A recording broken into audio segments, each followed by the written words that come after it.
Сега ще ти дам причина номер 1, заради която ти самосаботираш сбъдването на своите мечти и желания. Аз съм Веселка Йорданова, авторът на книгите от поредицата Решимост. Обикновено, когато твоето желание се сбъдне, това е свързано с промяна на много други аспекти от твоя живот.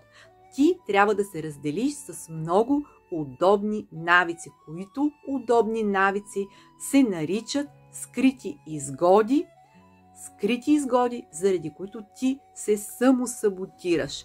И сега ще ти дам няколко примера за такива скрити изгоди. Например, искаш да основеш собствен бизнес, но в момента си на работа, която не харесваш и която ти е неприятна, но тя е с нормирано работно време. Ти си знаеш празниците, почивните дни, знаеш, че работното ти време е до 5 часа, а след това си свободен и всъщност ти не искаш да се разделиш с тая скрита изгода и се самосаботираш в отделянето на средства, които ще се явят начален капитал за основаването на твоя собствен бизнес.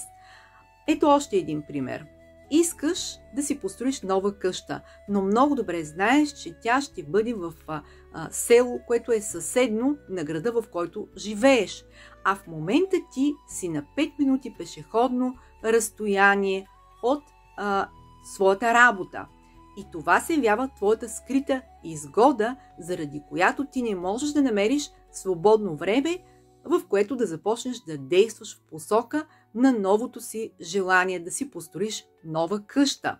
Или искаш да срещнеш своята сродна душа, но в момента всяка свободна минута ти я посвещаваш на своята кариера. А много добре знаеш, че когато имаш партньор в своя живот, ти ще трябва да му отделяш време и внимание, но ти не искаш да се разделиш с своята скрита изгода да отделяш цялото си време на любимата си кариера.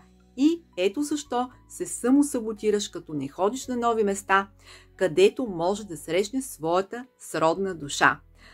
Имайки предвид тези примери и скритите изгоди, с които може да се самосаботираш, дай си ясна сметка дали твоето желание е твоето истинско желание и ако установиш, че то е такова истинско желание, анализирай дали са налице скрити изгоди, заради които се самосаботираш и ако ги откриеш, бъди готов да се разделиш с тези твои удобни навици. Повече по темата можеш да намериш в моите книги и в моите уебинари на сайта решимост.com.